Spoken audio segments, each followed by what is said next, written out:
कि चोर के दाढ़ी में घी निकाल, यह को समझते हैं।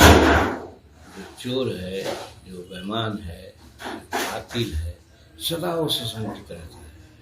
और दुनिया को दिखलाने के लिए कि दुनिया के नज़रों से हम बचें, पहले ही कुछ इस तरह की बात करें तो इसी को कहा जाता है चोर मचावे शोर। गांव घर में हमने देखा है कि डकैती किया, डकैती करने के बाद तो गांव वाले लोग अगर पश्चिम की ओर जा रहे हैं, चोर पश्चिम की ओर जा रहा है तो दूसरा चोर पूरब की तरफ आएगा, ऐसे करते चोर है देखो भाग रहा है, समझते गाँव वाले लोग पश्चिम पूरब की ओर चल जाते हैं। इसी प्रकार की बात वो लोग करते हैं। एक तरफ नरेंद्र मोदी जी, दूसरी तरफ नीतीश कुमार, सुशासन का राज चल रहा है, हर तरफ से संगठित होकर हम लोग चुनाव लड़ रहे हैं। वो लोग अभी तक के टिकट का बंटवारा ठीक से नहीं किया। कोई मुंह फुलाए हुए है, कोई कुछ करता है, कोई स्वतंत्र चुनाव लड़ने की बात करता है, तो अपना फुट के चलते, अपना कुकर्म के चलते वो लोग तो अपने ध्वस्त हो रहे हैं, लेकिन ठिकरा दूसरा पर खोलना चाहते हैं। तो ये कोई माने नहीं रखता है। हर हारा हुआ आदमी, हर प्रताड़ित आदमी जो होता है अपना आप से, तो वो यही कहता है कि अबरी नहीं तो अबर हम ऐसे करेंगे।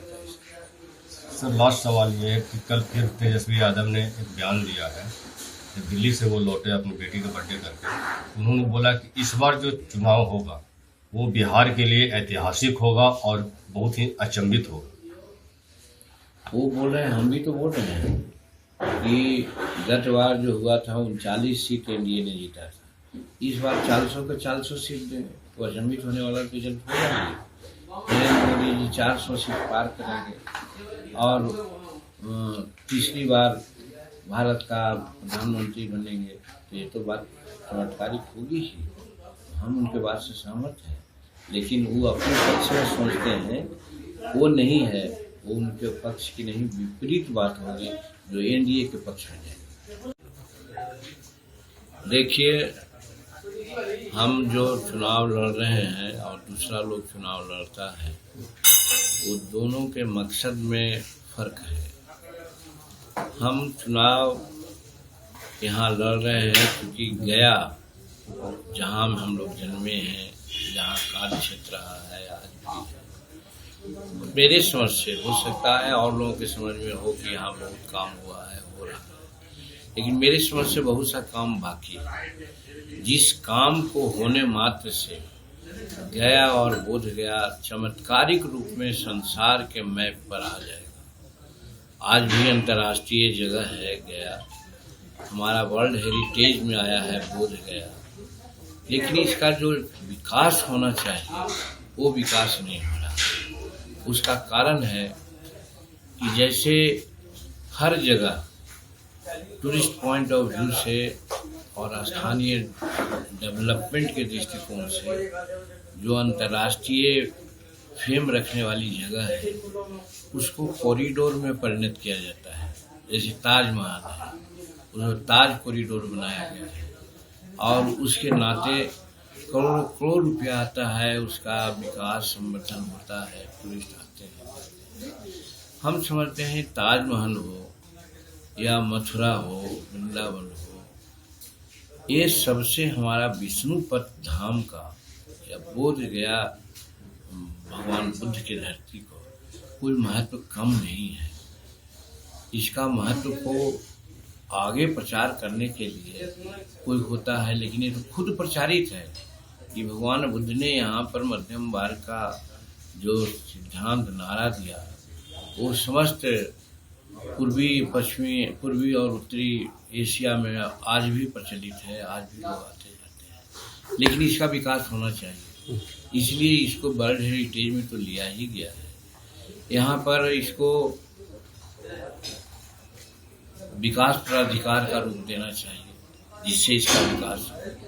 कॉरिडोर के रूप में इसको डेवलप करना चाहिए। विष्णुपद और बुद्ध भगवान की जगह कॉरिडोर बना करके डेवलप किया जा सकता है। इससे सिर्फ गया का ही नहीं, बिहार का विकास हो सकता है। सर, ये चीज़ किसी ने नहीं सोचा होगा और न इसके लिए किया है।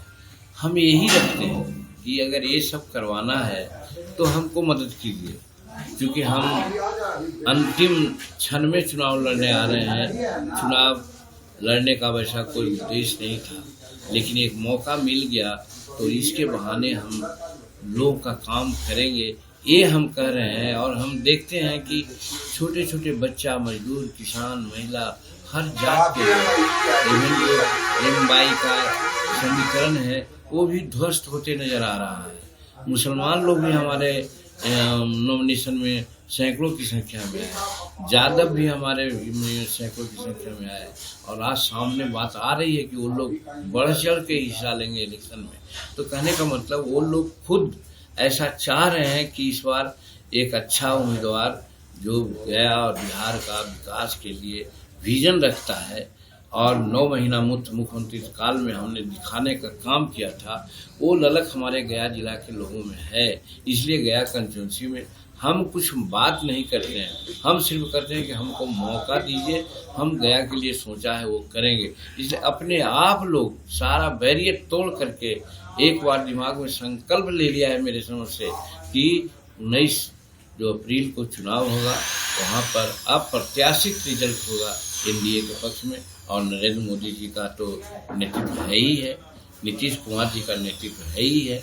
तो सब जगह से कैंडिडेट, नेता, नेतृत्व, सिद्धांत, विकास सब जुट करके ऐसा लग रहा है कि मणिकांचन संजोग जुटा है और इसका रिजल्ट बहुत अच्छा आएगा। इसलिए जनता के नज़दीक में हम कोई मांगने नहीं जा रहे हैं, जनता खुद सोच रही है कि मांझी जी को एक अवसर देना चाहिए। सर, आयकर नोटिस मिलने के बाद और बैंक खाता फ्रीज होने के बाद जो है कांग्रेस आज प्रदर्शन करने वाली है, इस पर क्या? देखिए, दूसरे के बारे में हम कुछ नहीं कहना चाहते। एक कानून का राज है, चाहे नरेंद्र मोदी जी का हो, चाहे नीतीश कुमार जी का हो, कानून अपना काम करता है और करेगा। इसलिए किसको आयकर का नोटिस मिला है, किसको ईडी का छापा मिला है, किसको कहाँ क्या हुआ है, वो कानून संबद्ध कार्रवाई होगी या हो रही है, इसके बारे में हम लोग कुछ नहीं कहना चाहते हैं। हिंदुस्तान का कानून ही ऐसा है, नरेंद्र मोदी जी का नेतृत्व भी ऐसा है, नीतीश कुमार जी का नेतृत्व भी ऐसा है कि हम समझते हैं किसी को उंगली उठाने की जरूरत नहीं पड़ेगी। सर, नया आयकर नोटिस मिलने के बाद राहुल गांधी ने कहा है कि भाजपा को ये समझना चाहिए कि सरकार बदलने के बाद जो है लोकतंत्र पर जो अपमान हुआ है उस पर उन लोगों पर कार्रवाई होगी। एक गिरर भक्ति है, लोकतंत्र का अपमान कहाँ हो रहा है, लोकतंत्र का तो सम्मान हो रहा है। इस संसार में बिहार, हिंदुस्तान का लोकतंत्र चर्चा परचम फैला रहा है। G20 की बैठक में सैकड़ों नेता लोग आए बाहर का, सब नरेंद्र मोदी जी के नतमस्तक हुए, तो ये अपमान हो रहा है। आज हमारा आर्थिक स्थिति ऐसी है कि जहाँ 11वां पोजीशन में छोड़े थे वो लोग, आज हम 5वां पोजीशन में आ गए हैं और 1-2 साल के अंदर संसार का तीसरा अर्थव्यवस्था में हम लोग होने जा रहे हैं। ये अपमान है क्या? ये उल्टी सोच है उन लोगों को, कोई बात नहीं है, कोई मुद्दा नहीं है तो लोगों को भरमाते हैं लोगों को। लेकिन हिंदुस्तान की जनता इतना क्रोध हो चुकी है कि किसी के कहने पर नहीं जाएगी लोग। वो सब नरेंद्र मोदी जी के मुरीद है और यहाँ नीतीश कुमार जी के साथ है। सर, अश्विनी चौबे को टिकट नहीं मिलने पर वो बोल रहा है जनता इसका फैसला करेगी। देखिए, अश्विनी चौबे जी को एनडीए और भाजपा ने बहुत सम्मान दिया, बहुत समय तक मंत्री भी रहे, कई जगह एमपी भी रहे, और कोई कारण से अगर किसी दूसरे को मौका मिला है तो धैर्य से काम लेना चाहिए। वो परिपक्व नेता हैं, समझदार हैं, और अगर वो कहते हैं कि जनता इसके फैसला करेगी तो इसमें बुरा आप क्या समझ रहे हैं? बात तो सही है कि जनता तो नरेंद्र मोदी जी के साथ है। नरेंद्र मोदी जी जो निर्णय लिया उस निर्णय के अनुसार जनता अपना फैसला देगी, तो गलत क्या कर रहे हैं कि जनता इसका फैसला करे।